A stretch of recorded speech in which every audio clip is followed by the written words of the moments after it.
Hello, hello, hello, hello, everybody. Welcome in, welcome in, welcome in. How we doing? Bit of a crazy day today. We are back in here. I'm sure you guys may notice. Your boy had to get glasses, and I don't know how I feel about them. I don't know how I feel about them, but what I can say is, man, can I see a lot better now?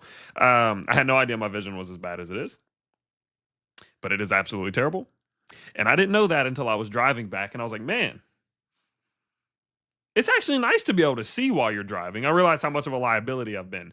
Anyway, so we're back though. I know it's been about one week since I've been on stream, guys. We got super busy. As many of you know, we had a huge merge. We had a lot of stuff going on with the school. We had a bunch of stuff going on. I was just super tired. Also, wasn't feeling too great about a week ago, but we are back and we are back in action. And so I want to kind of jump on today, talk a little bit about what's going on. We got a lot of big news, SEC news. House of Crypto got hacked, man. Poor guy. Literally watch him every single day.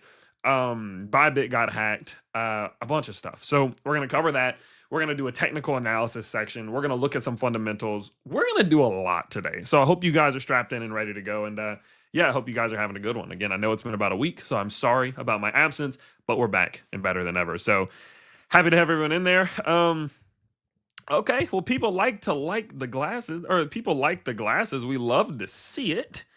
Glad you guys like it. I feel like I look a little bit I don't know. I don't know how I feel about it. I'm not gonna lie. Anyway, all right, here we go, baby. So let's just get into it. You guys know what I like to do. We're just gonna get straight into it today. Shout out to all of you. Smash that like button on the way in. Let's jump into the video, peeps. So first and foremost, looking at the market today, pretty roughy, eh? Pretty roughy. I feel like when I was about to start this live stream, it did not look like this. I feel like we didn't look like this. So let me see what's going on here. Yeah, Bitcoin's definitely down a little bit.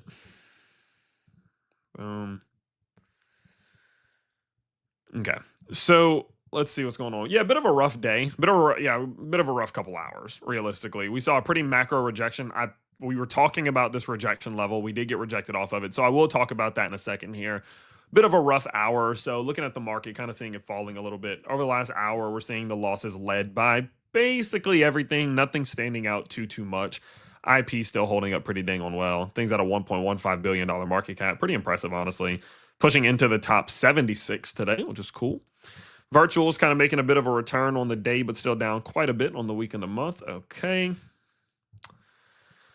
Alrighty, nothing too crazy here. So yeah, a bit of a rough hour and a half, obviously, as we have been seeing, of course, the market bit pulling back quite a good bit. And so we'll get into that in the technical analysis section of things. But before we do get into that, I actually do want to look at what is happening with some of this news, because man, we got some pretty big news today. That I want to talk about with you all. So first and foremost, we can see here a huge hack. And this is important, guys. I really want you to lock in right now, okay? So earlier today, we got an announcement from Ben from Bybit. He says Bybit ETH multi-sig cold wallet. Guys, their cold storage just made a transfer to their warm wallet about an hour ago. It appears that this specific transaction was masked. I don't know. All the signers saw the must AI, which showed the correct address, and the URL was from @safe. However, the signing message was to change the smart contract logic of our ETH cold wallet. This resulted and the hacker taking control of the specific ETH cold wallet we signed and transferred all ETH in the cold wallet to this unidentified address. Please rest assured that all other cold wallets are secure. All withdrawals are normal. That's a big one. That's a rough one. $1.5 billion in the hack. Now, realistically, is there a pretty high chance they're going to get that back? Absolutely. I mean, you're going to have international authorities all over that. Obviously, I'm sure Zach XBT and all those guys are helping as well. So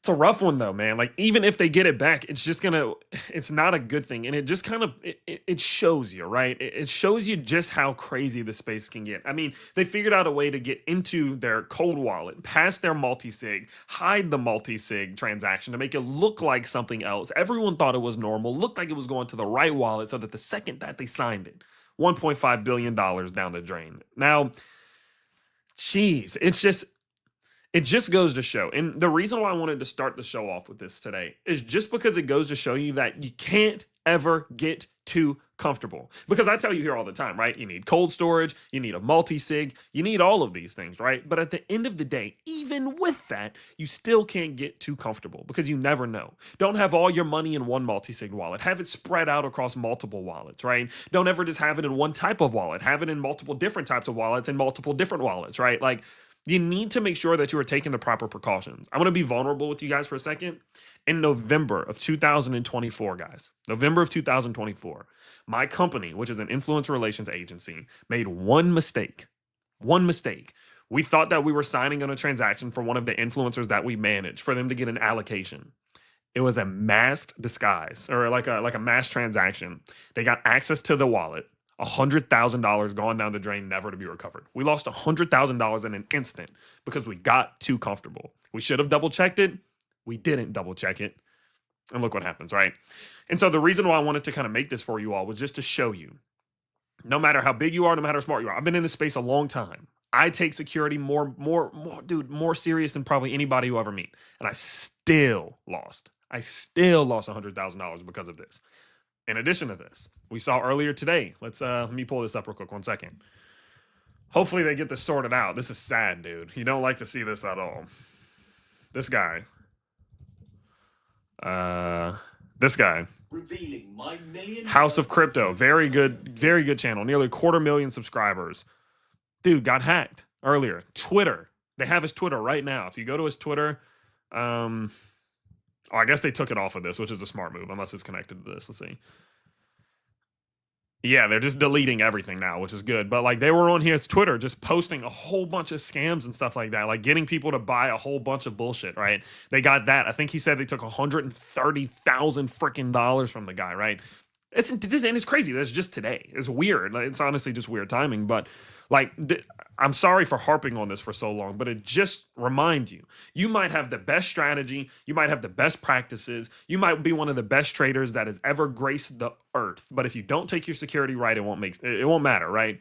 You might turn $1,000 into $100,000. You all keep it on a cold storage. You get comfortable. You sign a transaction. All the money you made is gone. And now your strategy, well, it just got you nothing, right?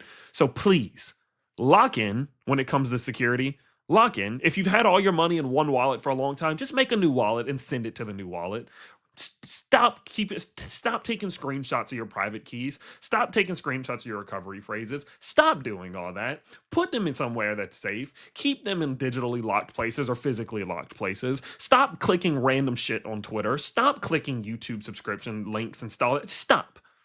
Lock in, please. I don't want to see any of you lose money. It sucks and it hurts very bad. And if we go into a bear market and you lose a bunch of money that you could have used to invest into a bear market, you're going to be very upset. So I just needed to start with that because it's very, very, very, very, very frustrating and it sucks. And hopefully House of Crypto gets his stuff back. I got my channel hacked in 2019, I think, and it hurts. So hopefully he gets it back, but I just wanted to start there. Now, with more news, moving a little bit forward, we got some pretty interesting news from Coinbase today. SEC dropping crypto lawsuits, Coinbase says. Going through this, it says the largest U.S.-based cryptocurrency exchange said Friday that Securities and Exchange Commission would drop its lawsuit against it. A signal that Trump administration plans to take a friendlier approach to the broader crypto industry, which is the point of me talking about this, so I'll go back to that in a second. In a release entitled Righting a Major Wrong, the exchange Coinbase said the SEC staff had agreed in principle to dismiss a suit filed during the Biden administration. The suit accused Coinbase of acting as an unregistered securities broker. The agency must still vote to formally drop the suit, but it does, of course, seem as if that is the direction they're going. They said that I think it is a really important signal that a small group of activists in the prior administration who tried to unlawfully attack this industry were able to turn page on that. We are finally able to turn page on that and finally get regulatory clarity in America. Now, Tyler, why is this so important? Why is this so important? Okay. The reason why this specifically is so important is because do you guys remember that whenever Donald Trump first got into office, let's just kind of pretend he didn't do that stupid ass Trump coin shit for just 1 second, right?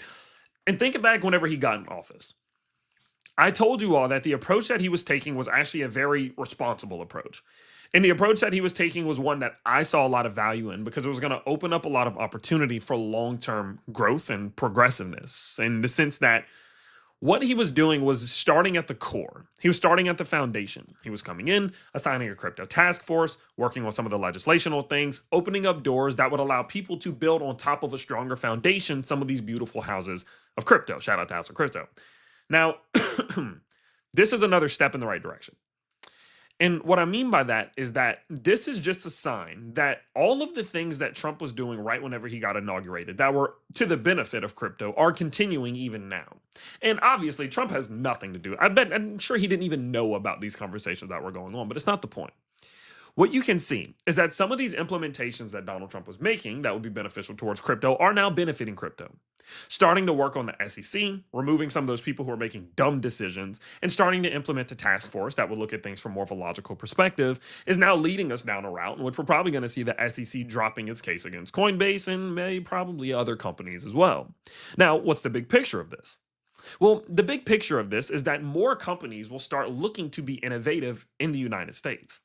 The United States is a massive hub. I mean, you got to think about, even just from a tech perspective, some of the companies that were started here. I mean, it's most of the big ones on earth, right? And obviously, I know many of those were 20 years ago, but it's not the point. The United States is a central point of authority for many different industries. And it's not been able to inject itself into the world of crypto as much as I believe it should to some degree as a result of a lack of regulatory clarity. People didn't know whether or not they could do anything in this space. You know how difficult listen, I'm a business owner in the world of crypto, and it's difficult. The school, the agency, even the YouTube channel, it's difficult. You don't know what's allowed and what's not allowed. And as a result of that, I feel like we've not seen a lot of innovation. We've not even seen a lot of growth and mass adoption in the crypto space because of the constraints that were placed on the United States and many of the people within the United States. And by doing things like this, it starts to open up the door of opportunity for the United States to start injecting the value that it has into the world of crypto, and which, in my opinion, which will grow the intrinsic value of crypto. What that means simply is that the United States will finally join the race. It'll finally join the game.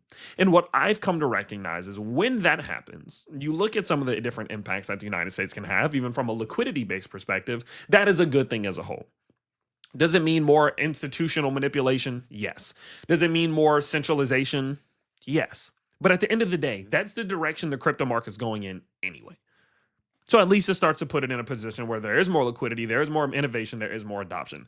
And these sorts of things, this type of news from the SEC is what you want to see. And so no, Donald Trump didn't come around and just implement a strategic reserve, right? Still might, but he didn't. But what they have done is laid a foundation for then these different types of movements to happen that over time, each one of these dominoes falling will allow for crypto to flourish in a much more healthy, sustainable, and consistent manner. And that's why I find this so important. You're not going to find many people on YouTube or Twitter today talking about this because most people don't realize why each foundational step is so important. But whenever the big picture is there, when you have all of these pieces of the puzzle put together, then everyone's going to see why all of these things are big. But the benefit that you and I have is we can see it now, and obviously we can put that and factor it into our strategies, investment basis, thesis, etc. So very big news there. Obviously, the market's not really caring. This doesn't particularly seem to matter whenever it comes to the crypto market. But from my perspective, I think this is very important. And I think it's a good step in a very strong direction. Does this mean that the bull market's off, coming back? No. Is the bull market over? I've told you, I still don't believe so. It's not confirmed that to me yet. But it is a good step in the right direction. And that's all I care about, right? And so that was a major piece of news that we got today. Those were the two biggest pieces of news that we got today. Not much else that we could see. Obviously, in yesterday's video, I did talk about the fact that World Liberty Financial did start buying some layer ones, and as a result, that did trigger many retail-based investors to start buying layer ones themselves. Thinking Barra, thinking SEI, thinking Swede, thinking base layer ones that were like $1 to $2 billion in market cap. So I did tell you a little bit about why I think that was a great sign as well. But outside of that, really, not much else in terms of major news that I can, off the top of my brain, remember this week. But please do let me know.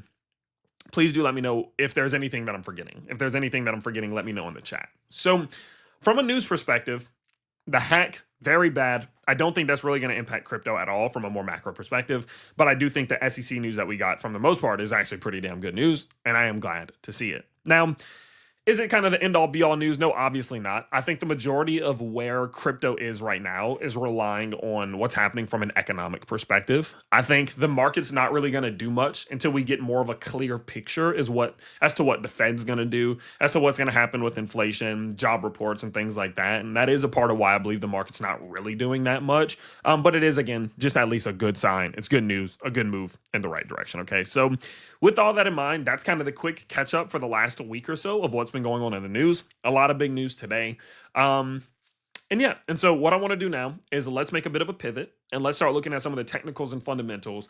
Just kind of do a quick TA sesh, talk about what's happening with total market cap, Bitcoin, and many more. Now, before we do that, I will let you all know some of you in the chat and some of you who are watching this are going to be very, very new to the world of crypto. Maybe you've only been here a couple weeks. Maybe you've been here only just a couple months. I will let you know if you check out the description down below, there is a free guide that I made for all of you if you do want to check it out. It's Crypto for Beginners by Tyler Hill. There's not any strings attached. I'm not about to sell you anything. It's literally just a free guide for you to go in. I think it's 13 or 14 pages long. You can go learn it. All you do, type in your email. It'll send you an email with the guide. Check your spam. Do it. So if you want that, that is available for you down in the description below. We cover things like what is crypto, how to get started, how to store your crypto. We actually did a little bit of safety practices as well, fundamental analysis, tools, safety tips, and all that good stuff. So feel free to go check that out if you guys are interested. But with that in mind, let's kind of shift gears a little bit and let's see what's going on in the market today. Okay.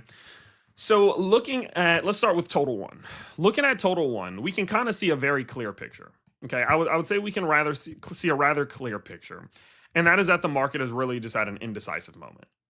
What you can see is that the total market cap of crypto came down to a major zone of support. Now, it's not only actually just a major zone of support from a macro perspective, it's actually a major zone of support from a micro perspective as well, almost. Now, what do I mean by that? Well, what we saw, of course, was back on February 3rd, which was 18 freaking days ago. The crypto market just absolutely took a crap. I mean, Granny got kicked down the stairs, and I'm not talking one leg. I'm talking about donkey drop kick style down the stairs, all the way back, of course, to $2.8 trillion. Now, from that point, we actually saw a pretty solid recovery, which is rather normal for crypto, right? You see the market dump, you see it recover, and you kind of see it go sideways, which is what it's doing right now. We saw a little bit of recovery. We saw the crypto market then fall back again. It came back to the same previous point of support that we were at right back here. And now it's basically just gone sideways as people try to just decide what's going to happen. Okay, kind of where are we at? What's going to happen? And this is kind of just where we've been. The crypto market, although it may have felt like it's been doing a lot, especially over the last few days, realistically, it's not. It fell, then it pumped, and it fell, and it pumped, and it fell, and it pumped, and did it again today. You know, a lot of people were screaming over the last few days for some odd reason that the bull market is back. Matter of fact, yesterday, when we saw the crypto market start pumping, people were actually saying, I saw on Twitter people saying, we're back, we're so back. And we were like right here. And I'm just kind of looking at it. And I told you all, like, hey, let's not get too far ahead of ourselves. Let's maybe just calm down a little bit because quite frankly, we've not really done anything. And well, what do you know? We saw, of course, the market falling right here. All of the short traders started shorting this market, expecting this thing to continue downwards. The market bounces, liquidating all of those short traders. And then yesterday, as the market is recovering, all of those long traders entered the market, expecting that the market was going to continue upwards. We hit the same exact point of resistance that we've hit multiple times at this point, and then we got rejected today, liquidating all of those long traders. This is just well games right now. What we're seeing in the crypto market is simply just well games. There's going to be liquidations up and down, and it's all that's going to happen. And the sad part about it is, even when we get out of this little range that we're in right now, you can't forget, we're still, for something like Bitcoin, in the HMZ. Now, I know you guys are probably tired of hearing the words HMZ or the letters HMZ, but that's just what it is, a high manipulation zone. These periods in crypto are by a far the most dangerous. These are the ones where people will lose at levels in which they never have been. If you don't think that's true, look at liquidation history. Let's look at 1 year. When you look at the 1 year, ever since December, we have seen more liquidations occurring across especially the top 10 than we've ever seen before. If you look all the way back to 2021, we have seen a cumulative more liquidations than we have ever seen before. What this means is that as time is going on, we're entering into these periods, these high manipulation zones, and people are just getting liquidated. They're losing and losing and losing. If it goes up, shorters lose. If it goes down, longers lose. And it's just going to keep happening over and over and over and over and over again until the whales decide that they're tired of feasting on us little krill and they're going to allow the market to move in whatever direction it's going to move in. And days like today are a fine representation of the fact that you shouldn't be doing too much. I said in yesterday's video, don't get too far ahead of yourselves. Now, matter of fact, I actually think, maybe I'm wrong. Let me see. Hold on 1 second. Yeah, no, I didn't go ahead and post it, which is annoying. But I did post it somewhere. Maybe I posted it in the school. Let me see. Look, okay, here we go. So yesterday, I posted over in the school, is the bull market back? Because everybody was talking about whether or not the bull market was back. I said it's not confirmed yet, but this is one of the strongest signs we've seen for a while. There are still key confirmations needed, like sustained demand, stronger market structure, increased volume and liquidity across the board. So when everybody's screaming yesterday that we're so back for some odd reason, we had no confirmations whatsoever that we're back. There's good signs, there's good signals flashing, we're getting good news, but you stop getting so damn far ahead of yourself every time the market pumps. Because every time people get greedy when the market pumps, we get liquidated because the lizard people like that and they eat you. You turn into lizard food, right? And so, Tyler, what are you saying? Let's summarize this a little bit. Well, what I'm saying is that we're still in a high manipulation zone. People are still losing on all sides of the coin. People are getting liquidated to the upside. People are getting liquidated to the downside. And now it's not even happening just from a macro perspective. It's happening from a micro perspective. We're seeing many HMZs within macro HMZs. And HMZs are oftentimes just identified by ranges, right? So we're getting caught up in these ranges. And people are falling for these emotional traps. Days like today, they're scared. Days like yesterday, they're excited. And until people can calm their emotions down, we're going to just keep seeing this happen. So how do we handle this? That's the question. How do we handle this? Well, you're going to hate what I'm about to say, but I'm just going to say it. When days are red, do a little bit of buying, not financial advice, unless you're Connor Kenny. And when it's green, very green, and everyone's saying the bull market's back, take a little profit. And just keep doing that over and over and over and over again until something breaks. Because I will tell you, something's going to break eventually. Eventually, we're going to be out of this. Eventually, this is going to be a figment of the past. We're going to look and it's going to either be back above us or we're going to look, it's going to be back below us. Very similar to this one. This was one of the longest HMZs I've ever experienced in my whole life. The one we went through last year was miserable. The one we went through last summer, man, some of you must not remember. It was miserable. And you look back at it now, it's just a figment of the past. So eventually, we're going to be out of the one we're in right now. But until that time comes, what's the best move here? The best move? Buy a little bit on your red days, your really, really, really red days. Take a little bit on your green days until something breaks. And when something breaks, readjust. It's not complicated. It's not rocket science. It's not hard. Simple as that, okay? Now, to further support this, I want to show you what's happening. Let me show you why going against this very simple, stupidly easy strategy is a bad idea. Let's go to Bitcoin. Let's go to liquidation map. And let me show you what's happening right now. On the 1 day, no, let's skip all the theatrics. Let's go to the 30-day. Let's just look at it. If Bitcoin's price runs to $101,000, we're going to see $5 billion worth of liquidations. If Bitcoin runs to $91,000, we're going to see $6 billion worth of liquidations. What this means is that at this exact moment we're in right now, this market's liable to do anything. It might go up, it might go down. And you might say, well, no duh. Yeah, I know, no duh. But it's even more the case right now. Because when there are this amount of liquidations sitting on both directions of us, do you know what this means? Do you guys know what it means when we say there are liquidations sitting on both sides of us? It means people don't know. The consensus doesn't know. 50% of people are sure the market's going to go down. 50% of people are sure the market's going to go up. And what this implies is that there is no general consensus of how we feel from a sentiment perspective. Everyone's just kind of just doing shit. A visual representation of that is if we go to Visual Screener. If I go to Visual Screener, you can see it for yourself. Let me see if I can find this here. Let's see. One second. This is not loading. We may not be able to pull it. Here, hold on one second. Visual screener. Let's do this. Boom. Okay. What do we have here? Look at the 24 hours, guys. Look at what people are doing. Big time, entering longs. RDNT, closing shorts. Triple V, closing longs. Safe, entering shorts. People don't know what they're doing. People don't know what's going on. Some cryptos are being long, some are being shorted, some are closing long, some are closing shorts. Nobody knows what's happening right now. And in a period where uncertainty is high, let me run you through this, okay? When uncertainty is high, emotions are high, impatience is high, fragility is high. What is fragility? Fragile. How fragile you are. How easy it is to break your spirit in either direction. So while everyone's so uncertain and they're just making bets in random directions, they're fragile. And you know what it is? You know what's so easy to do to a fragile person? Manipulate them. Oh, watch this. You know, you ever felt bad for the one kid at school because everyone knew he would get mad very easily? So there'd be that one other kid in class who would say some off-the-wall shit that would make that one kid mad. That's how the lizard people are treating us, right?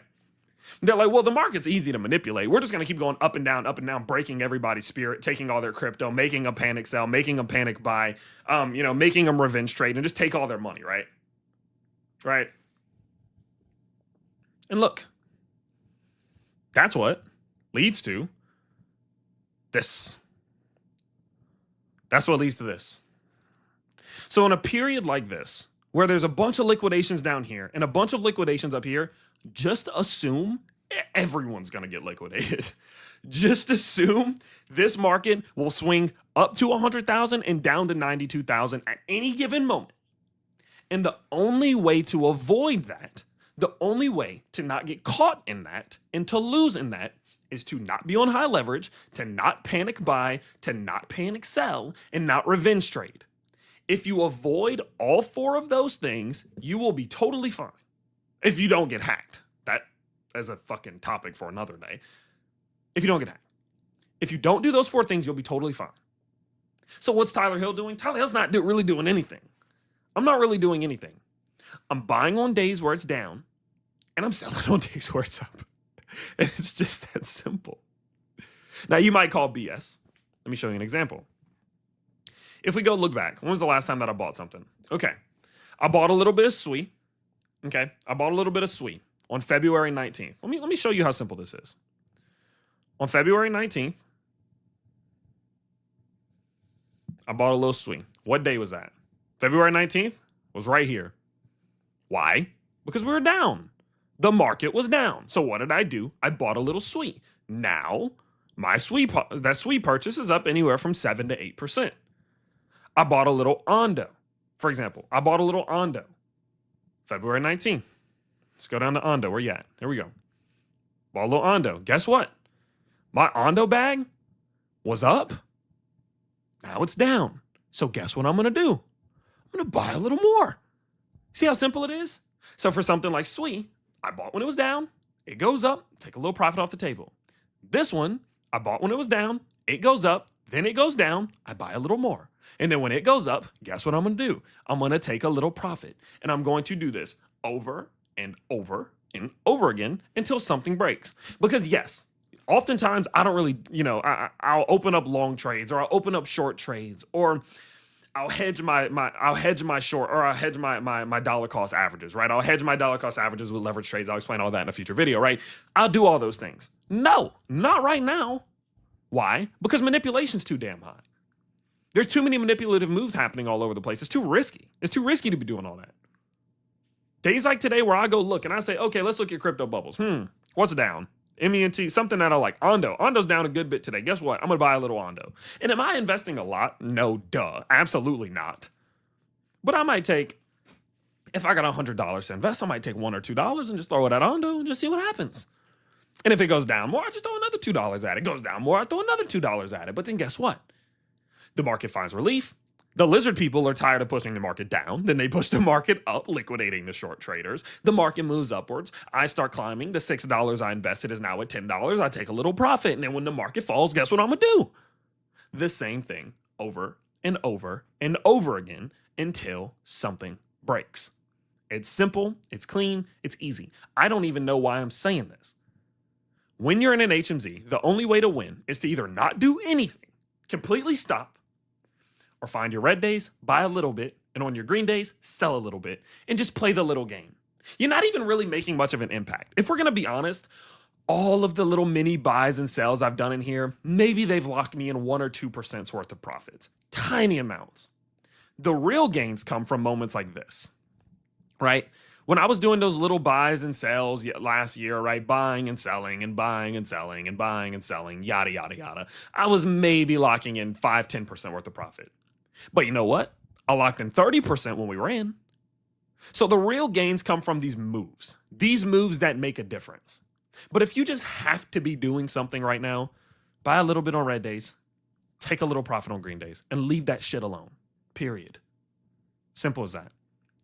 Now, I do have some target zones, okay? I do have some target zones. Let's talk about some target zones. I have some zones where I might do an increased amount of dollar cost averaging. Why? Because these are the zones that I expect the market to find relief. When the market is going down, okay? Or let's do this, okay? Boom, boom, boom, ba ba ba ba ba ba ba ba boom. Okay. Say the market looks like this. What I will say is, okay, while we're in this little range up here, I'm not going to be doing too much. I'm just kind of letting it play out. But this previous point of resistance that we had at this point, that's a liquidity zone. Maybe that's a battle zone. Maybe there's a macro short liquidation, a long liquidation there, right? Maybe something is happening right there. So what am I going to do? I'm going to set buy orders at this little zone. This is very simple stuff. This little zone right here. Because it is in my expectation that if at some point the market falls that low, I think it'll bounce off of it. And is that going to be the permanent bounce upwards? I don't know. Who the hell knows? I got no idea. But at minimum, this should be an attempt. And I like to buy at attempts. And sure, it may do that. And I'm fine with buying a little bit more down here. But I like to get on in these zones. So what I want to do next is I want to pivot. And I want to show you where I'm placing some buy orders to pick up a little bit of crypto. Some of my Bitcoin, Ethereum, XRP, Solana, Sui, and many more. Where I think the relief zones are at. We may never get to them, so I'm not just waiting on them, but I do have a couple buy targets set, okay? I do have a couple buy targets set. Let's get into it. Bitcoin. Anytime that Bitcoin's price falls below or at or to $92,800, I'm doing purchasing. Now, the longer we stay in this HMZ, the more risky that becomes. Because the more times we hit this support, the more likely it is we lose it. So I'm not doing big purchases, especially at this point. But I will still continue to purchase. Why? Because look at what happened when we hit it there, and there, and there, and there, and there, and there, and nearly there. This is a liquidity zone. And so I'm saving my next decent size purchase for if/when Bitcoin comes back to around 92.7K. And if you don't think it's possible, all I want you to do is look at liquidations. At 92.2 thousand, there's $5.2 billion worth of liquidations. So this Bitcoin could easily go back to that level. And if it does, most of the liquidations to the downside will be over. Most of the liquidation to the upside will be ready to be taken. And I think this market will try to get some relief going to liquidate these higher levels. So what I'm going to do, buy a little bit around 92.2, 92.5K. That's for Bitcoin.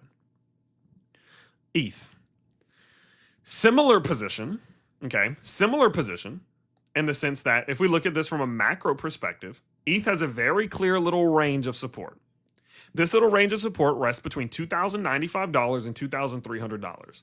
This is where the bulls are stepping in. We got resistance here. We got resistance here. We had support here. We had macro conversion here. So clearly, this is a very important zone. If at any given point, ETH comes back down towards $2,300 to $2,100, I'm going to buy a little bit of it here. Am I going to buy a lot? No. Why? Because it's risky. We hit it once and we pumped. It's going to be harder the next time to hit it and pump again. And I'm aware of that. So I'm just going to do a little bit of buying. It's possible. We've done it before. But it is a little risky. So I do have a decent sized purchase set on ETH right in these little levels down here, but I'm not going to be doing a gigantic purchase. For example, if my total Ethereum position is $100,000, I might buy $1,500 or $2,000 worth of Ethereum, 1.5 to 2% increase. Pretty sizable purchase, but it's only a 1.5 to 2% increase on my total portfolio size. That means if you have $100 in ETH, I might buy $1.5, $2 worth of ETH at that level, just to kind of put into perspective. Now, for a bull market, that's a lot. For a bull market, that's a lot. Because honestly, guys, during bull markets, I never really have individual purchases that are more than 5 or 10% at most. Why? Because I save a lot of my investment money for bear markets. That's when I've made the biggest gains. But I do like to do some little purchases here in a bull market, and they do like to get up 1, 2% when I'm talking mediums. Heavy purchases will be closer to 5% or so. Okay.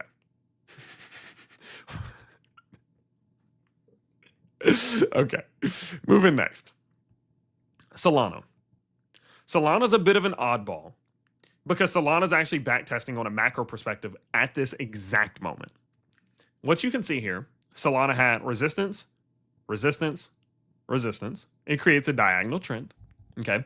And that diagonal trend got carried all the way to current day, which we came down to it, we found support, we bounced. We came down to it, we found support, a diagonal double bottom, and then a rally to a macro Fibonacci higher high. That does look to me like a 1.272 Fibonacci retracement. It is, on the money, 1.272 Fib retracement. Now we're back to this level. Solana's making a massive decision right now of whether it's going to hold this support level or lose this support level. And matter of fact, looking at this, I would be willing to bet that this is a golden zone as well. It is. So that previous macro point of resistance that we had, this golden zone of resistance, is now also trying to act as a support level. Solana is the only crypto that I've seen as of now that looks like it's in a buying opportunity for me. It's a risky buy, very, very, very risky buy, because this is the third time that we've hit this support level. But I like buying on green days. I like buying on green days, right? And so what am I going to do? I'm going to go in and I'm going to buy a little bit of Solana right now.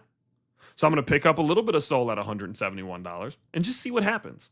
If we lose the support level, there is a reasonable chance that Solana comes back down between 150 and 130 bucks. So I'm not doing a big purchase right now, but just enough that if I'm right, I'll be happy about it. Like, oh, nice. We back tested this level of support. We found support. We continued upwards. That's cool. I'm happy. You look at your RSI, you are overextended. You look at your Elliott's waves, you are overextended. You look at your Bollinger Bands, boom, you're overextended. Everything shows that Solana is overextended to the downside. The question is it overextended enough? I don't know what I said, but I probably meant red day. I probably meant red day. Whatever I just said, I probably meant red day. So anyway, on a day like today, where the market's down, guess what? I'm going to buy a little bit. Tiny amount. If Solana continues lower back towards $150 to $130, I'm going to buy a little bit more. So say, for example, if I put $50 in right now, if it falls to say 150 to 135, I'll buy 60 bucks, 70 bucks. Buy a little bit more the lower it goes because it lowers my average cost. Now, you may wonder, Tyler, why are you only buying such a small amount of Solana? Because, guys, I think the best of Solana's gains for this run are behind us. I've told you all that before. That's not breaking news. I was buying, and we were buying Solana here on the channel all throughout this. My average cost on Solana is right around $33 because I have been doing some buying in this, right? So I'm not going to really do any big purchases on Solana at all again this cycle, probably, unless it falls to like 60 or 50. But I will still be willing to do some small ones. Why? Because I think Solana still might have that freaking juice, baby. I think Solana pushing to 400 bucks. You know, hold on. Give me 1 second. Let me 1 sec. Spam attack. Give me 1 minute.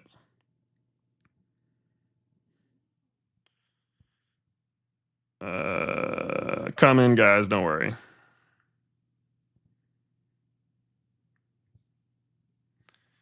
We're going to take a 30-second break so I can ban all of this.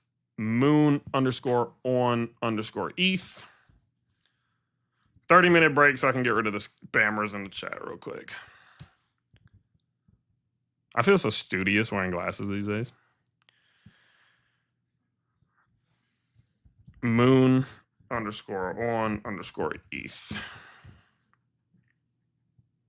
That should take care of that.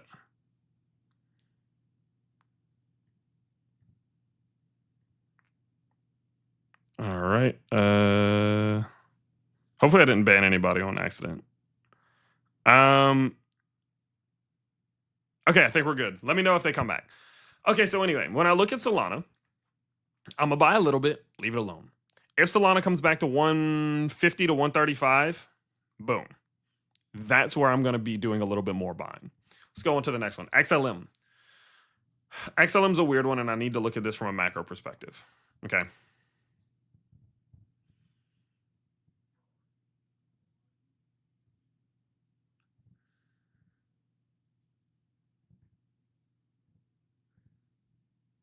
Show you guys something real quick. I think I saw Ryan McGinnis. Shout out Ryan McGinnis, by the way. If I remember correctly, me and Ryan had like a disagreement, but now I see him a lot and I like him. All right.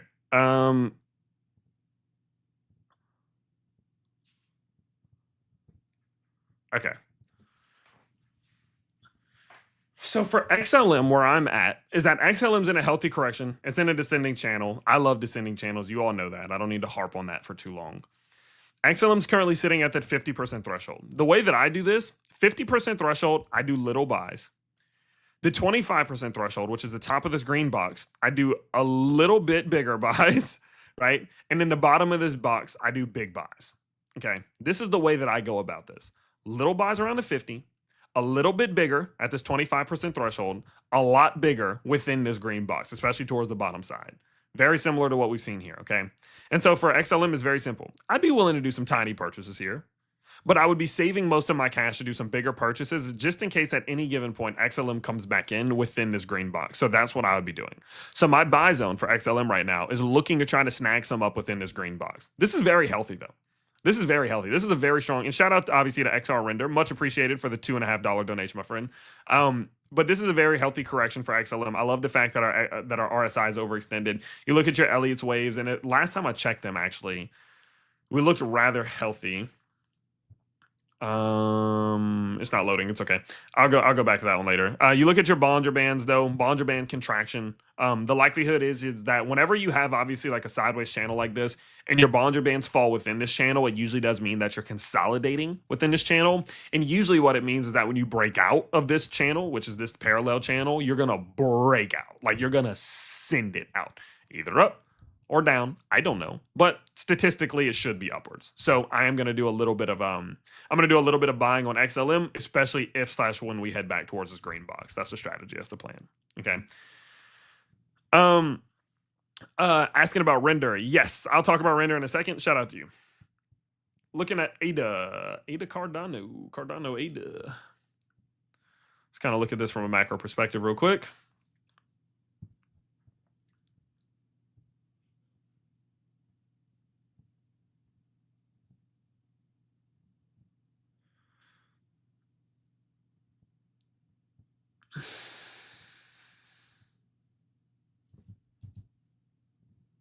Give me 1 second. That's an interesting move for Ada, man. That's an interesting move for Ada. So what I kind of figured so, but it's interesting to see it play out like that. So what we can see for Ada is that Ada came all the way back up to its macro Fibonacci golden zone. If you don't know what the macro Fibonacci golden zone is, guys, quite simply what it is it's a level in which you're going to expect to see the most resistance that a crypto will ever see. What you'll do is you'll draw in your Fibonacci retracement tool from the previous high all the way down to the previous low. In this example, the bull market high to the bear market low. And it'll give you this golden zone between the 618 to 786 bucks in price words, $1.76 to $1.13. This is where you can expect there to be a lot of resistance. This is where you're going to expect to see a huge rejection. So the fact that ADA got rejected off of that is not really surprising. It's not worrying. That's not even remotely worrisome. And what you can see is that it came back to the downside and then bounced off the bottom side golden zone. So what ADA is doing is it's getting rejected by a major zone of resistance and it's finding support at a major zone of support. While this is happening though, its RSI is still sat below the 50% threshold. And what that means is that ADA has now entered into like the buying portion of this dip. Right? It doesn't mean that the dip is over and that it may not go back down there again. But generally, once you're getting a balance between a major resistance zone and a major support zone, you're getting a full reset on your indicators and you're at or below the 50% threshold, you're usually in the buying portion of the dip. So ADA, I think, although it does have a major risk that it may at any given point fall anywhere from 50 to 58 cents, I think it is now in the buying portion of this dip, and I would be willing to accumulate a little bit on it. Realistically, I would be more interested in buying ADA if any given given moment it fell below 60 cents, between 60 cents and 50 cents. That's my buying zone. I'd be doing a lot of buying on ADA if at any given point it fell below, around 38 cents or so roughly. I'm just not quite sure. I'm not convinced quite yet that we're going to get that low. And so for me, I think I'm probably not going to do any buying right now. I would be willing to buy it between 60 and 50 cents. And if for any reason it falls around the 38-cent level, I'd be willing to do a lot more buying. So, okay time here, great time here, ridiculously good time here. That's the way I see this ADA Cardano trade playing out, or just kind of price movement playing out. And again, why? Well, because it saw a huge capitulation. I mean, ADA fell 61%. I think we're in the buying portion of that dip.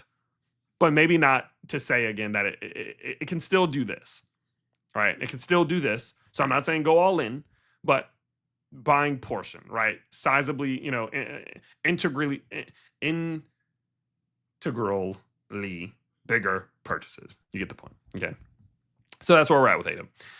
Going a little bit further with H-bar. Let's see. This is odd.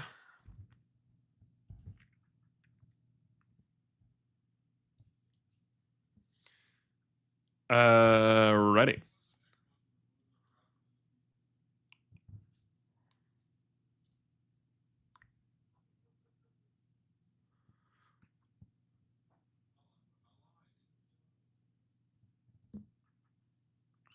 H-bar is in a deciding moment right now, if we're going to be honest. It's in a very, very big deciding moment. And the decision that H-bar is trying to make is, I actually might have just picked up on something as well. Let me see. Yeah, it did lose that. Did it lose the bottom one? No, it's at the bottom one. Okay, that's interesting. Anyway, so what we can see is that H-bar is trying to decide whether or not it's going to clear its own golden Fibonacci zone. It doesn't have the support of the rest of the market. It doesn't have macro liquidity. It doesn't have retail liquidity. It doesn't even have institutional liquidity right now. So it's struggling a lot. It is at the bottom side of this golden zone. There is this major point of resistance right here. There is the support from the golden zone itself. So you have obviously structural support and Fibonacci-based support. So it does have a lot of support between right now and 17.7 cents. So I think doing some small purchases on H-bar right here is reasonable, but I would be being extremely careful because there is going to be a natural liquidity force that is going to try to pull it back towards 14 cents. And it may successfully do it. You have this previous point of resistance right here, and you have this previous macro support right here, which is where we went the last time H-bar made a move similar to this one, right? And so because of that, I would be a little cautious with H-bar right now. Small purchases are okay because it is a macro level of support, but being aware of the fact that a 20-30% correction could still happen and saving a little bit of cash for bigger purchases down there would probably be the smarter idea. So that's my general thesis on H-bar. XRP, let's see. That's an ugly chart, I'll tell you what.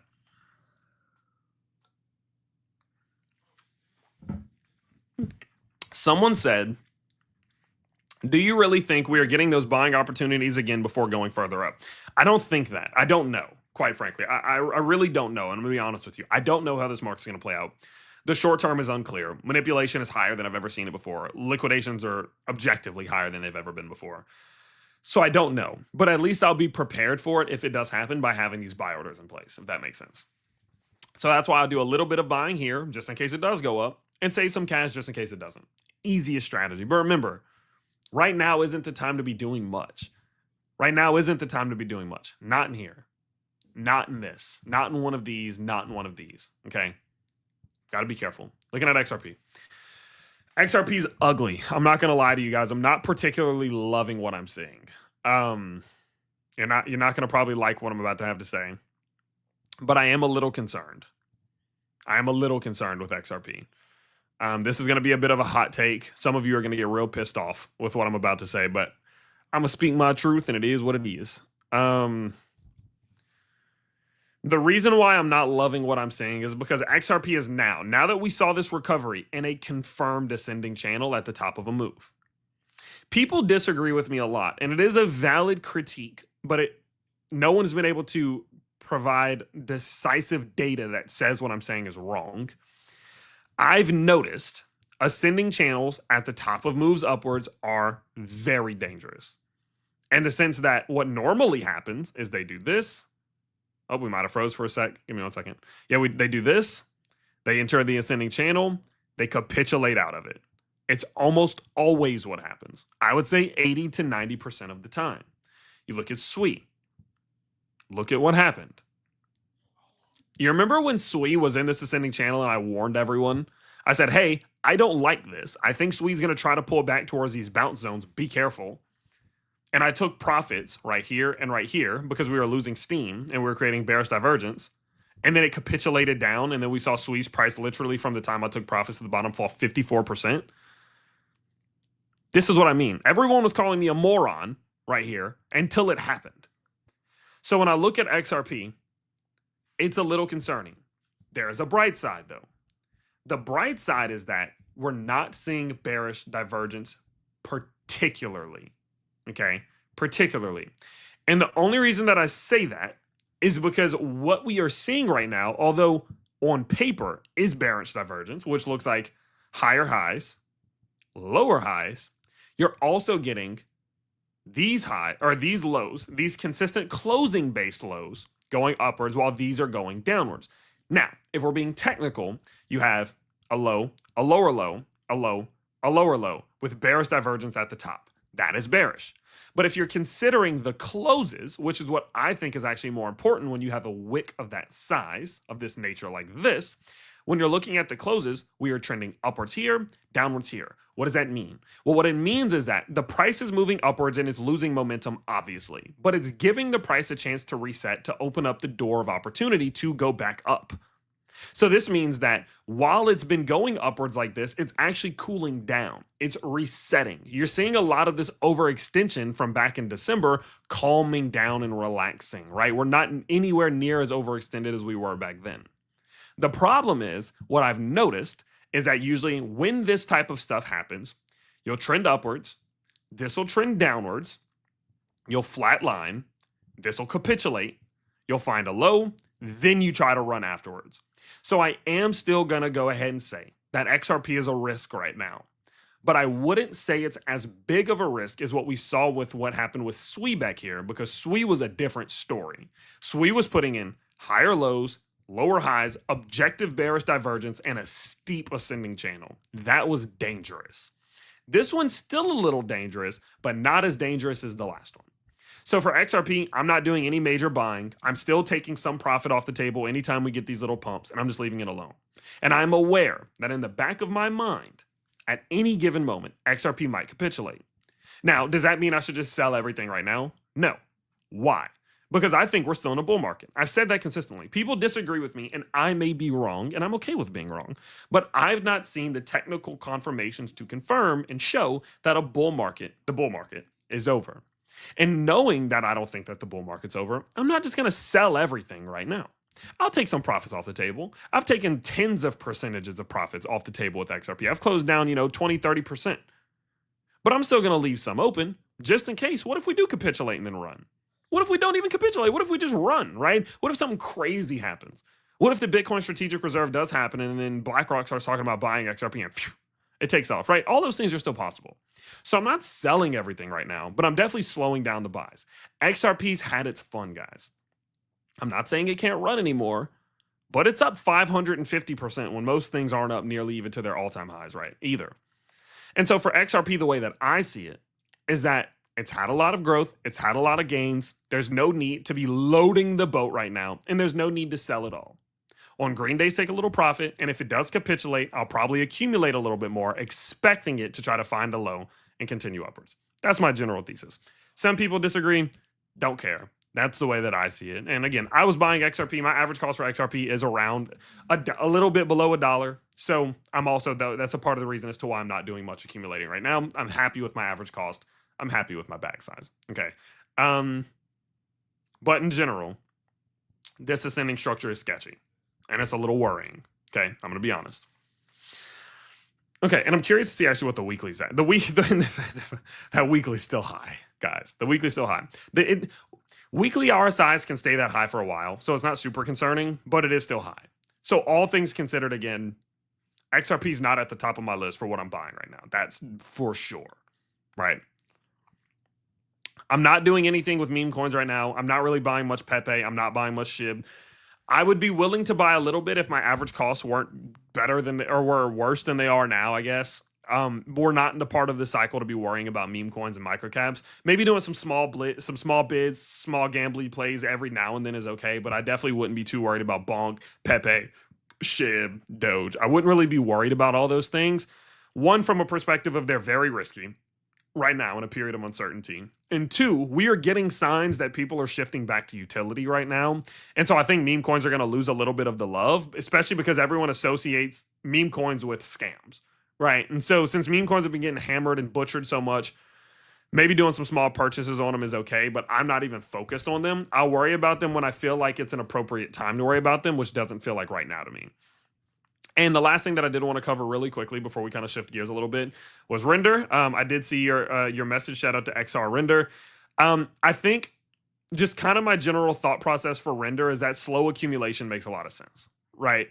When you look at the reality of Render right now, Render is sitting towards the bottom side of this descending channel. I don't think it has I don't think it's just going to absolutely 10 or 20x like fast or anything like that, but I do think at some given point Render is going to try to use one of these support levels to try to make a run upward. So I am willing to do some purchasing on Render right now, but I wouldn't be doing huge purchasing because, to be honest, it's just not shown me the signs of life that I would want, right? It's not shown me when AI was running like crazy. Render didn't make the gains that I hoped it would because the space did get a little bit saturated to some degree.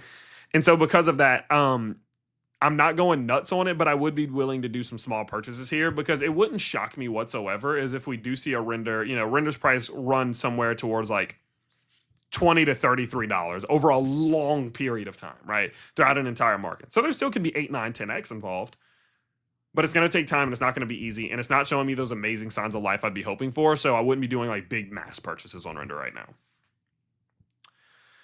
Alrighty. So we are at about 1 hour in. Or about 1 hour in. So what I want to do is I want to shift gears a little bit. I am doing another live stream tomorrow, by the way. So I want to shift gears a little bit. And I want to open the chat up. I've been talking for about an hour. I showed you my general thesis on the majority of the market. So what I want you all to do is I want you to leave some questions. Let me know. What are you looking at? What are you thinking? Do you have any questions that you want me to answer? Let's kind of shift those gears a bit. And I want to summarize really quickly what we've talked about today. First and foremost, protect your assets. We saw the Bybit hack. We saw the House of Crypto hack. You guys got to be a lot more careful with the way in which you're protecting your backends. Use multiple wallets, use different companies, use all of those things to protect yourselves. We did get good news from the SEC that they're very likely dropping their case against Coinbase, which is a good thing. It means that what Trump's administration has been doing to implement foundational changes to help crypto thrive over a long, sustained period of time are coming to fruition, which is a great thing for crypto. Bitcoin in the crypto market is falling right now because we're in a major manipulation zone right now. They're in a micro manipulation zone, actually. And it's very likely that we see all types of volatility. There's $5 billion right above us. There's $5 billion right below us for these lizard people to grab. I expect them to grab all of it. And so in my opinion, I think this market's going to continue being herky-jerky and volatile for the coming days until all those liquidations are eaten up. So I'm not doing anything major right now. No big buys, no big sells, nothing like this. I'm simply just doing some purchasing on the red days, taking little profits on the green days, and I'm not going to do anything until the market breaks. I did set in a couple buy orders on things like Bitcoin, Solana, Sweet, ETH, and many more if their prices do head back to my target levels, and I am going to be buying 1% to 2% portfolio position size increases in the instance in which we do see these things playing out. But outside of that, I'm not doing much, keeping it very calm, keeping it very simple. Now, while you are leaving some questions in the chat, I have two things that I want to shill to you real quick, okay? You guys know I got to shill. I'm not shilling any tokens, though. Don't worry. Thing number one, go follow me on Twitter, dang it. If you guys do like the content and you want to see more from me, we do post analysis and all types of stuff over on my Twitter every single day. It's at Tyler Hill YT. The link will be in the description below. You can see, of course, a whole bunch of, we talked about the longs and the liquidations literally just earlier this morning, talking about all of the fact that, look at all these longs that were building up around that $96,000 level, and just a couple hours later, they get liquidated. So we talk about these things. You can see in real time how well these posts, play out and age. So feel free to go follow me on Twitter at Tyler Hill YT. The next thing that I want to talk to you all about is the school. You guys know I talk about it all the time, but if you do want to see the things that I'm buying and selling, my thoughts, analysis, and just some updates from me, my portfolios, and much more, head over to the link down below. You're going to get access to me, people like Connor Kinney, Aaron Bennett, multiple coaches. You're going to get classes, courses, live streams, workshops, and much more. And the best part about it is you can sign up just for today for as little as $5 a month. 5, 17, or $100 a month. You get your money back guaranteed if you don't like it. And we are, we're going to be making some changes very soon. So check that out if you like. Last but not least, guys, if you are a trader, I'm not trading right now, and I want to preface this with that. I'm not trading right now, but if you do want to start trading today, or at least get a good trading account set up on a very good exchange, you can use my link to BTCC down below. If you do sign up with my link, they're going to give you a 10% bonus on all first-time deposits between $500 and $100,000, meaning if you deposit, say, $3,000, they'll give you $300 back on the spot to start trading with, and whatever money you make from that $300 is yours to keep. So head over, check that out. Very clean, very sleek platform, very easy to use. And when I do get back to trading, this is one of the platforms that I'm going to use every day. So feel free to go check those 3 things out. BTCC, go check out the school, and go follow me on Twitter at TylerHillYT. But with that in mind, let's jump into the chat, baby, and let's see what is going on. And if you have been liking the stream, drop me one of those ones. All right.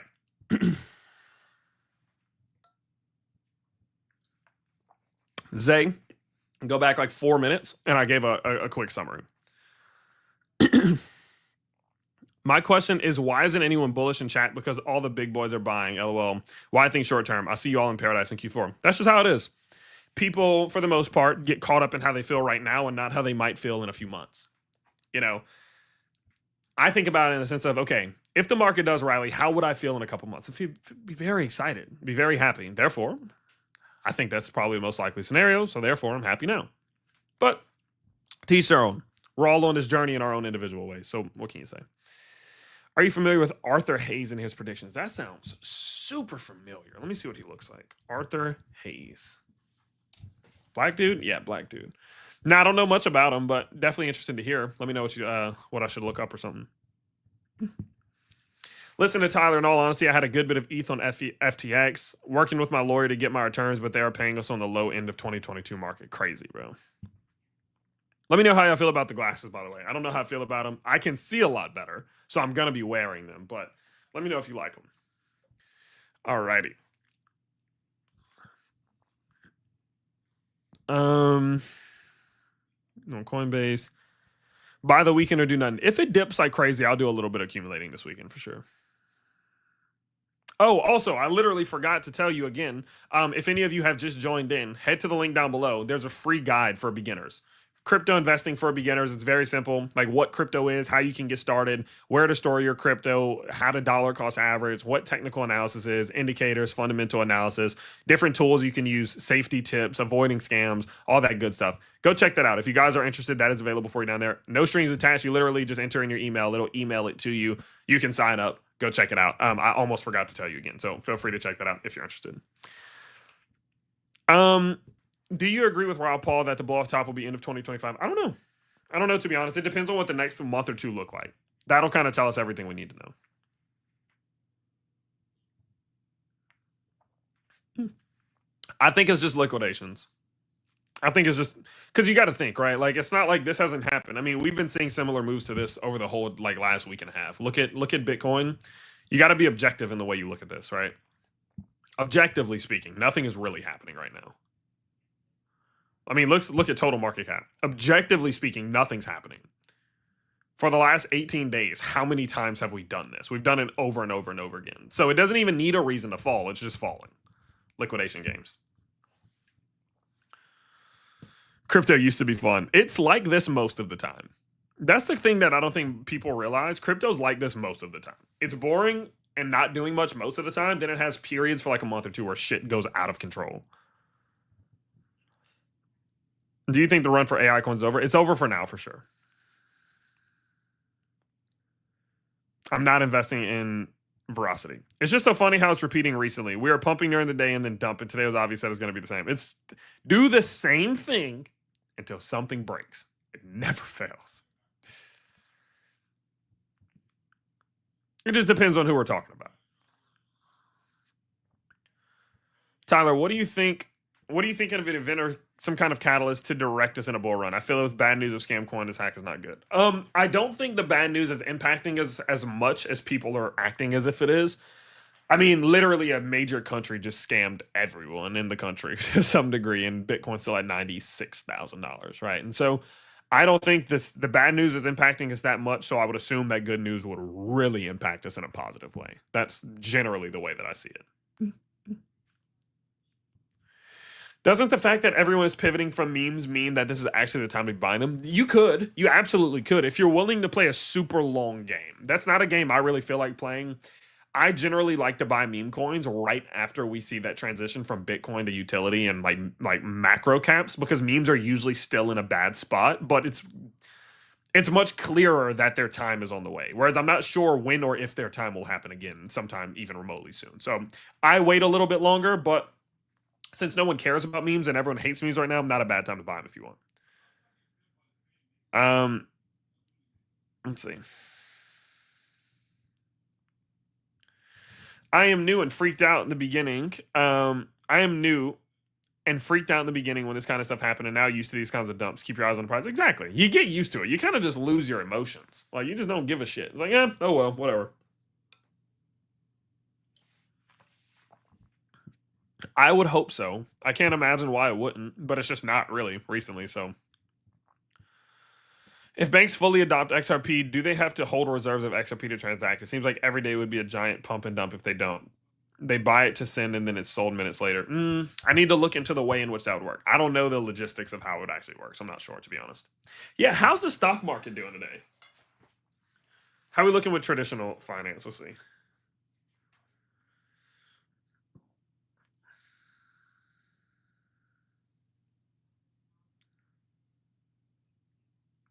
Okay, sorry, I had to just catch up on that. Okay, let's see what's traditional.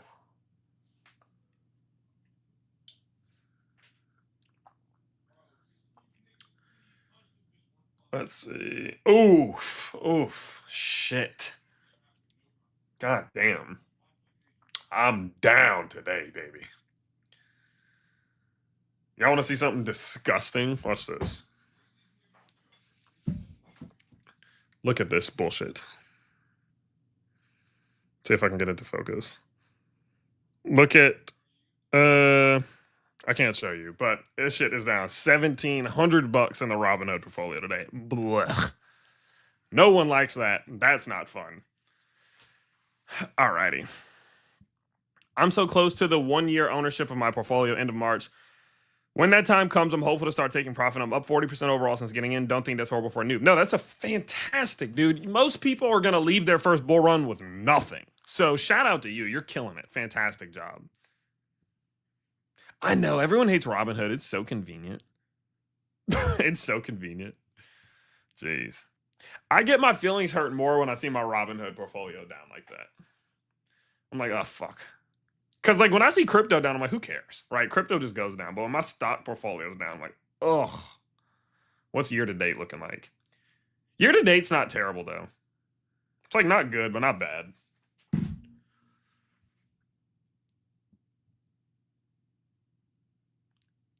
Alrighty. What y'all buying? Y'all buying anything today or no? What's up, Frank? Oh, by the way, I literally just... Hack, don't... Hack, you know who you talking to, bro? I got my wife's sticker cup, dude. Full of that wok. I'm joking, obviously. Got a little water in there. I'm gonna smash this one. Need a little more water. Also, drink your water. I'll ban you from the chat. That's how this goes, by the way. Only hydrated people are allowed here. We're Never mind. Whatever. All right. Don't want to get canceled. Let's see. Bought some Bitcoin. Jesse. Oh, what's up, Jesse? What's up, dude? Oh, yeah, I was about to say, go follow Frank, by the way, guys. One of the homies is in here right now, Investing Frankly. It's a great channel. Go check it out. Frank's buying Soul, AVAX, and Sweet. Looks good. What's AVAX up to? Been dropping or no? I missed you guys. I feel like we haven't hung out in a while. Y'all feel that or no? Or y'all like happy I'm not around for a while? AVAX is looking okay. It's cliff dwelling though on that damn cliff that wick. Ugh.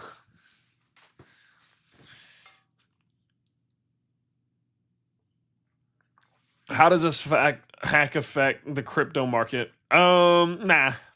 We've seen worse shit. I don't think it's that big a deal. People will forget about this next week. Tyler, can you tell me about Arkham? I got no idea about Arkham, homie. I ain't gonna lie.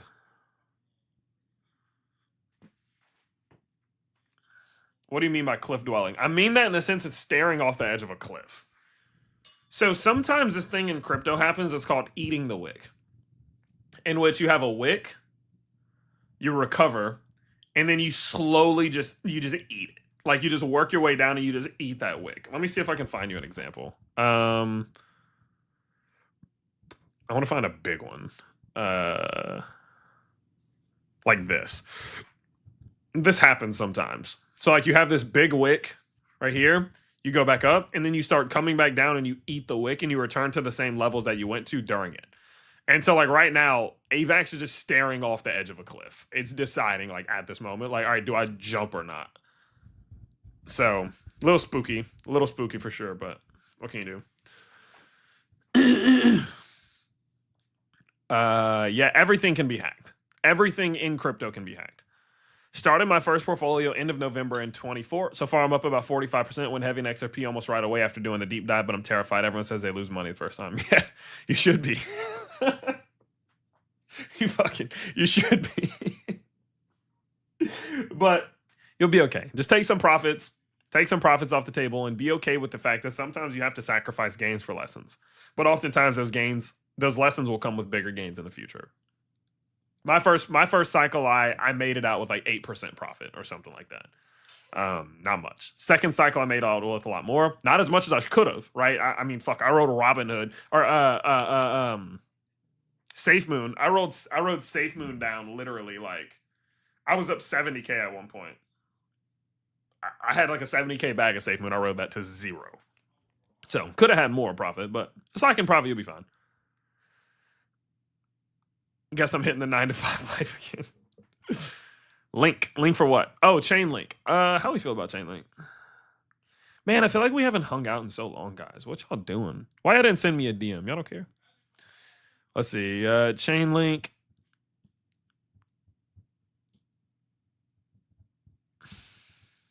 Not bad.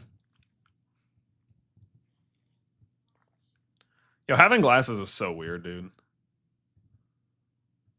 I feel like I'm looking through something. Well, never mind. Okay. Chainlink's not a bad spot. I'd be willing to buy a little Chainlink here. Bottom of that. I would actually.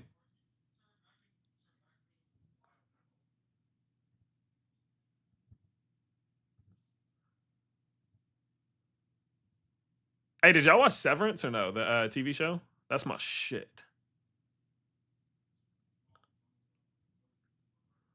Yeah, I'd be willing to buy a little Chainlink at the bottom of this Descendant channel, no problem. Hold on, I saw something. Aaron, shout out to you for the $2 donation. Says, should I buy more Ondo? I'm buying a little more Ondo. I can tell you that, but you can't pay me for financial advice. Take a look at Nero, please. Shout out to Necula Bogdan for the $10 donation. All love, homie. Much appreciated. Let's look at Nero. And I will warn anybody else who does donate. If you donate, that does not mean we will look at something. Let me just warn you now. Okay, let me just warn you now so you don't donate hoping that we do. Nero's looks ugly though, bro. I'm not gonna lie. It's down quite a bit. I would assume that's like 70%. Okay, that is 88%. Never mind. That's a roughie. And it doesn't really have any chart history. I definitely wouldn't. I mean, if you're so down that you just, if you love it, if it's great for you, right? It sucks to see that because Nero's a solid one, man. It fucking sucks to see that. I'm just gonna kind of leave mine alone because I do have a little Nero bag, obviously. It's gone so flat RSI wise that to me it's like, well, you never know when it might just send it freaking 200% at one point. So I'm gonna just leave my bag alone, and just leave it alone and hope that if the market recovers, it sees some growth. But that's a rough spot to be in. I'm gonna be honest with you. I wish I had more to say. There's no chart history here. It's just a lot, it's just an L. It's an L I have to take on that, that piece of my bag is what it is. That's a roughie.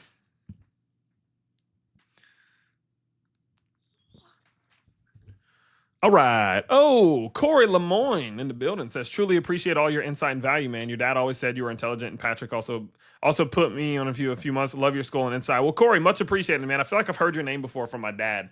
So all love, happy to have you in here, and obviously, I appreciate it. Okay, let's see. Nobody said whether they watched Severance or not. Am I the only one in here who watches the show Severance? That shit's fire. Coach Frank is in the house. Tyler, do you buy own precious metals? I don't. Just because I've not gotten into it. I've not really gotten into it. I can tell you guys something real quick though. If you're curious, my net worth. I'm obviously not going to get into numbers, but I'll tell you percentages. This is weird. That'd be a weird flex. But so my net worth currently is broken down like this. So I have 12% of my net worth is in cash, 21% in real estate. We have a 10plex, a couple rentals around the city. 21% is in stocks. I have some on Robinhood, some in Morgan Stanley, some in some retirement accounts, whatever. I have 23% of my net worth in crypto, 8% in collectibles and watches. And then I have 14% of my net worth that's broken up across like random shit, like cars, resellables, whatever. So I'm pretty diversified, 20% real estate, 20% stocks, 20% crypto, basically. But I don't have any precious metals, no.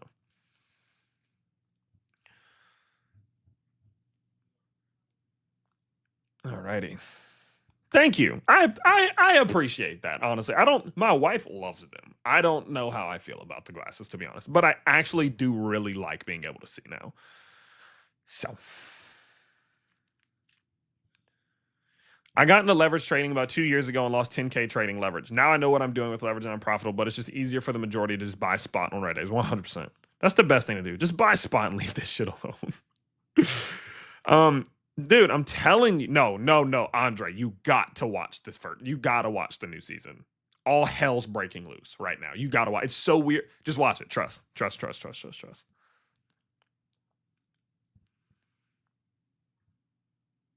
Really? First time here, I'm depressed. The hack liquidated all my trade. You have to get your money. I would assume they're going to be able to compensate you or you'll be able to get bailed out or something. There's no way they get hacked and you lose money like that. I would assume there's no way. Shout out to XR Render again. QNT. I honestly haven't looked at Quant in a long time, or I think that's Quant if I remember correctly. QNT. I don't have a good educated opinion on it. I'm so sorry. It is one that I know a couple of my friends do hold, and they do speak highly of it. It hasn't performed obviously the best as of recent, but I don't hold any right now. Have you ever took a loan to invest in a crypto? What if it would be just 10% interest long-term investment? I wouldn't do it. That's sketchy. 23% in crypto. That's it. Wow. Yeah. So I like diversifying. And I used to have more. It used to be about 45%. One of the reasons why I did lower my percentage that's in crypto down, and my target goal is 20%, is because you guys have to understand my revenue is dependent on crypto. I don't want to keep all of my investments and net worth in crypto as well, because I don't want to be all in crypto, right? So you got to think like, my future is dependent on what my investments do and my business does, right? Or my businesses do. I have the school, I have an influencer management and relations company, and then I have my YouTube channel. All three of those businesses rely and depend on what crypto is doing. If crypto's up, they're up. If crypto's down, they're down. The last thing I want to do is have all of my money invested into crypto as well. So on bad months, I'm extra screwed, right? And so the way that I see it is, okay, that's a good hedge. Even if cryptos goes down, I have my rentals. I have obviously again the 10plex. I have the stock investments, which probably are going to be down too if crypto's down, but you get the point, right? I have those other things to hedge the losses and eat up some of those losses. And whenever things are pumping, my income's going to shoot up anyway. So I might not make as many gains as I could if I was more into crypto, but I'm still going to be able to make a lot of gains, which I'm fine with. So that's my general strategy, and it might not be for everyone. Some people might want to go more into crypto, but I have a wife now. I'm gonna have kids in a few years, so I need to be a little more careful these days. Sure. No, it's all good. Absolutely. Everyone's in different levels, like different stages of their journey. Seems like we're only getting bad news in this so-called bull market. We got the SEC news today. That was great news. You see what you think about. You think about bad things, you're going to see bad things. What kind of real estate are you doing? Buying duplex. So I'm an owner, one of the owners of a 10plex, and I have a couple of different single family rentals around the Louisiana area.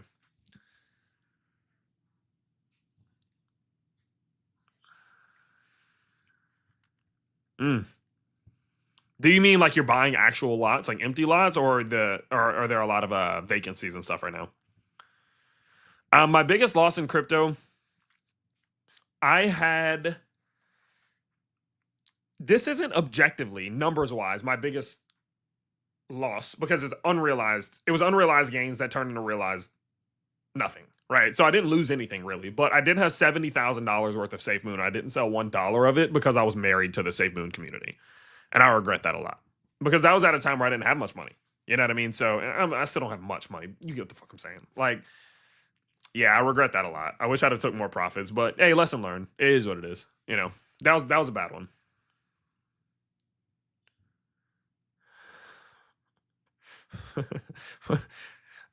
Okay. I don't even know what he's talking about. Okay. Can I make 3x by December? Stop trying to chase that. Stop trying to chase that. You need to stop. What you're asking me is whether or not you can get a 200 to 300% gain in 1 year. That's hard, man. That's hard. Could you in crypto? Yeah, absolutely. But stop chasing it because that thinking is what's going to get you to lose, right? We don't invest here on, at least on my channel, oftentimes for the long term to say, well, I want to make a 3x by December. No, I think in the sense of, okay, I think Solana can hit $400 at some point under the right circumstances. So I'm going to dollar cost average my way in, lower that average cost and increase my exposure until we get to that point. However long it takes, I don't care. I'm willing to wait. That's a healthy mindset because I won't FOMO in and I won't panic sell. I'll just wait. And that's the way I'd like you to shift that brain a little bit. Okay. Why do you watch crypto content? Why do you watch crypto content if you hate crypto?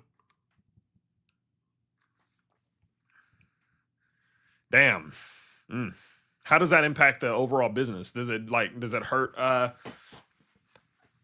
do you own them? Or are you an agent?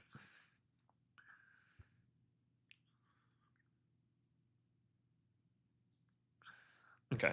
I plan on building a new concept called house hacking home, similar to the benefits of a duplex, but a single family home. That's amazing. How does that work? Let me think. Similar to the benefits of a duplex, but a single family home.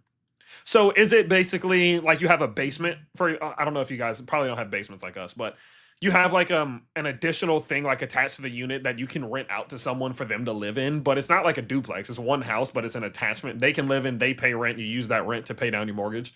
Is that what you have in mind? The best strategy if you're someone new in crypto, in my opinion, is to find projects that you think are valuable, the ones that you think will make an impact to the world, and create a very, very simple dollar cost averaging strategy. Buy a little bit over extended periods of time until you know enough to change the strategy. Easy peasy. And if you are new, remember, guys, I keep shilling it, but it's actually pretty good and it's literally free. And I like having emails. Go in, put your email in, sign up and download. I'll send you Crypto for Beginners by Tyler Hill. I am gonna upsell you. I'm warning you. At the end of this guide, we're gonna try to get you to sign up to the school, but all the information in the guide is free. So just go get it. It'll help you out. Okay. I got a business to run, so I am gonna try to upsell you, but all that's free. So take it if you want it.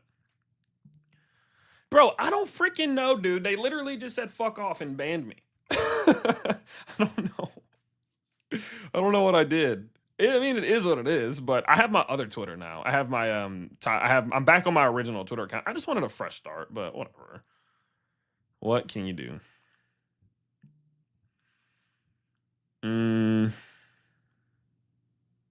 I'm 23 years old. I turned 24 in a couple months. The school is great. I kind of went over it earlier, but happy to kind of roughly mention it again. The school is a place where myself and other creators and coaches post our thoughts, insights, portfolios, trades, and more. We have a professional team of traders. We have daily deep dives, daily analysis. We have live trading sessions. We have, again, a professional team of trader. We have, tips and advice and lessons and stuff like that. A whole bunch of stuff. It's all posted in there, and you can learn more about it at the Patreon link in the description down below. Feel free to go check that out. Shameless plug again, as per usual. I'm so confused as to why this guy's watching YouTube videos on crypto. Nah, I ain't gonna lie. Dude, I was in snow for the first time in my entire life 2, 3 weeks ago. I had never even seen snow before, but now I'm all into it. So I want to ski and snowboard and stuff one day. I just don't know where to go or when to go or like none of that. But I'd like to do more of that this year.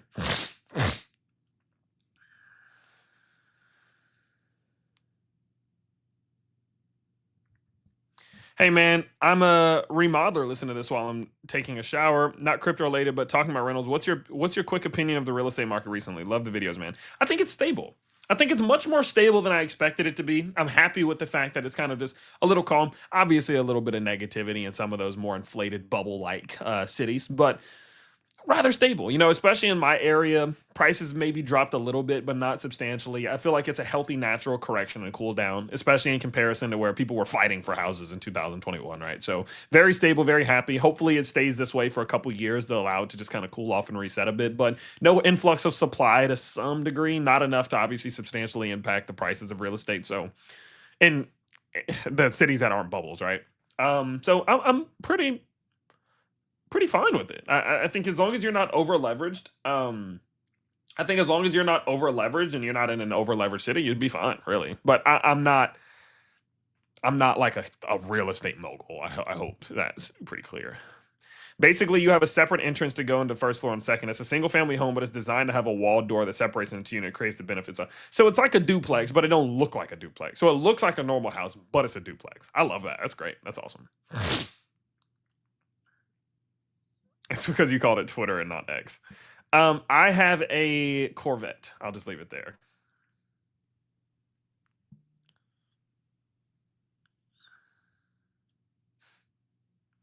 I did not marry too young.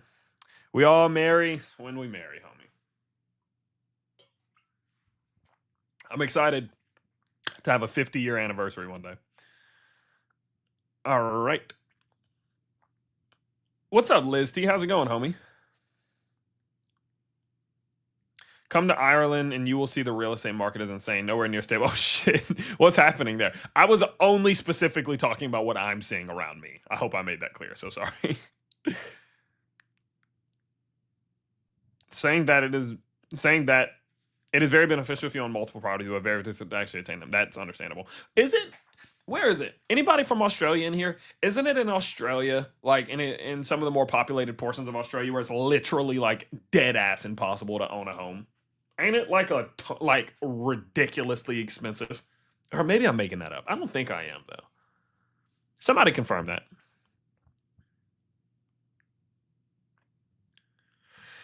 Yeah, I do. I do. I haven't taken a lot of profits recently. But if you do go kind of look back at my if you go look back at December, for example, basically every time I sell stuff, I tell them. I just haven't taken much profit recently. Liquidations, homie. Yeah, yeah. I don't know what those statistics are, but I saw some crazy stats with how difficult it is to own a home as like a typical person. It's freaking stupid. It's gonna have to break one way or another. I just wonder how it's gonna break. Or maybe is that just the new norm? I don't know. Hell yeah, man. I couldn't agree more. That's what's got me into crypto, hoping the home market remains stable and possibly grows so we can dump some profit into more rental snowball. Exactly. Love it. Shout out to you, Cam. Love to chat more, homie. I'm 42 and I have an 18-year-old and love it. We have a lot of fun. I'm married at 23. That's awesome. Now that's my style. Yeah, just quick summary. Pretty big hack earlier. Protect yourself. SEC news was good because it means that the task force that Trump put into place is doing their job and moving in the right direction in crypto. The market's being like it is right now because it's being liquidated. The whales are just manipulating it to liquidate as many people as possible. This is probably going to continue for a while until most of these liquidations are eaten up. And yes, kind of where we are. Same old place, same old story. Nah, no Airbnb for me. I'm good on that. It's a business. I have enough business to deal with, obviously, with the school and the stuff. I don't want to run another business, and obviously owning a rental or owning a 10plex is a business, but you get a property manager and you just leave it alone. And I understand that you have a property manager if you're running Airbnbs as well. The problem I have with Airbnbs is obviously that your legislation changes consistently. So you never know if it's going to change in a bad way. And then also in addition to that, you have more variables when you have an Airbnb in comparison to say like a 6 month or 1 year rental. So I just prefer rentals. I know I could make more from Airbnbs, probably not in my city, but in general, I just don't feel like it, quite frankly.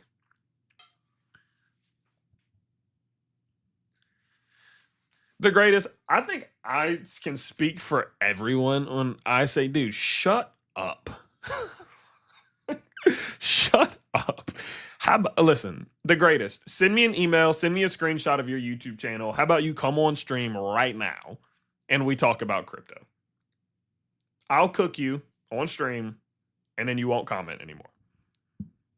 Let me know. If not, shut up.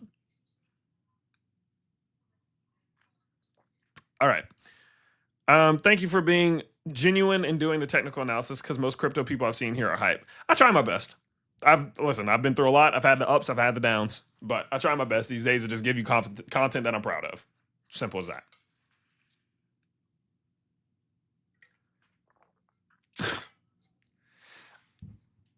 I am 23 years old.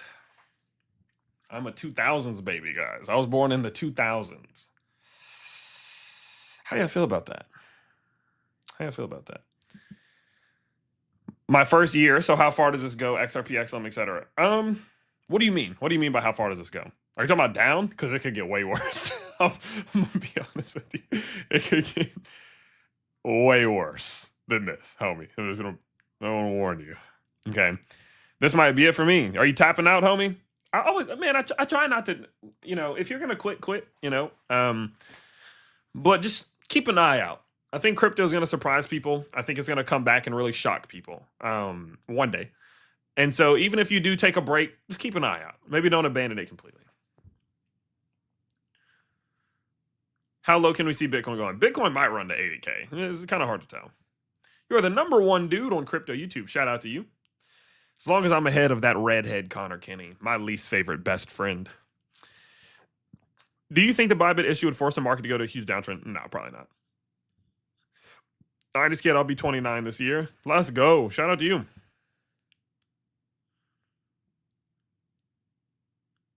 I'm 21 miles behind you, man. It's all good. We all have our individual paths. Doesn't matter. Age. Damn, that shit was about to get taken out of context. I was about to say that it doesn't matter. It does matter. Damn it.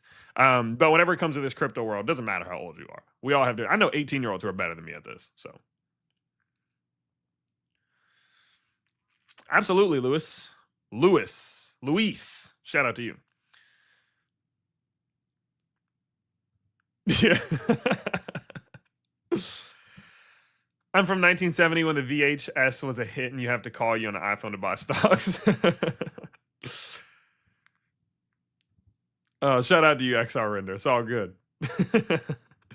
I've never seen retail so bearish while institutions were so bullish. That's a sign that you need to pay very close attention to. You see with these dips how fast it can go down. It's going to be the same when it rips upwards. We'll be insane when it eventually happens. Buy the dips and stay strong. Completely agree. Michael Saylor over leverage is the next reason for a bear market in the future. Yeah, it could. I don't know how. I don't know the logistics or the fundamentals as to how that would play out, but I could see what you mean for sure. Let's keep hanging out. I was literally about to hang it up. I have to go here in like 10 minutes, 15 minutes, but happy to answer some more questions until then.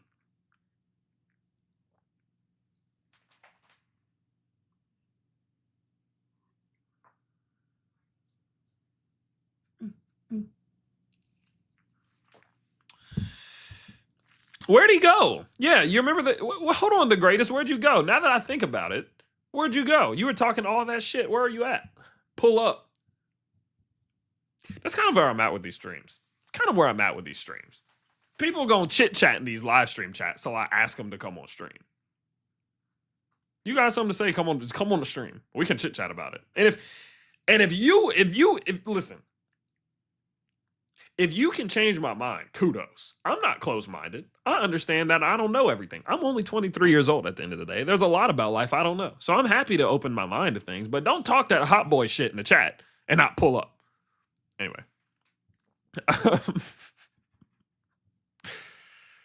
Are you going to be expanding the school? Absolutely. Yep, we have more expansions on the way.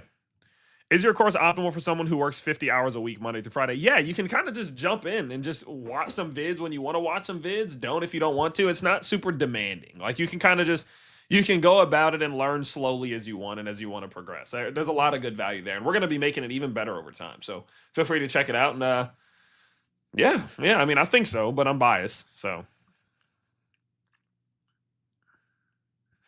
told me to tell you that he's business man. All right. Have you tried trading on hype? No. Tell me more. Oh no, he doesn't bother me. Necula, don't worry. He doesn't bother me out remotely in the slightest. It's just fun. I don't know. I think people talk crazy just because they want to. And then they get put on the spot and then it's just like, oh, I didn't mean to actually start something. But I'm just joking. Because at the end of the day, it's like, you got to understand. This is why one thing I try to tell my friends on YouTube, because people get kind of caught up in these comments. And I even do sometimes, like, dude, there's some comments that get under my skin. But it's like, we're all having our own individual experiences in this world of crypto. And I can imagine that if you're new to this crypto space and you've been going through these last 2 months, it can get so hard and so tiring and annoying and you're getting liquidated and manipulated all the time. Like, I can understand why people get pessimistic, so it doesn't bother me. I mean, it's fine.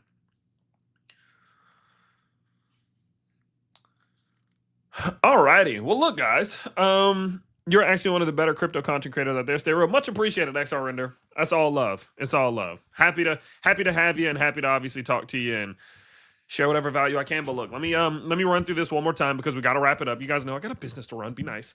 A couple things I want you to do before we go ahead and wrap up the stream. First and foremost, go follow me on Twitter at TylerHillYT if you want more content from me. Go share some love. Go show some love to House of Crypto. Sucks that his wallet and his Twitter got hacked. Go show him some love.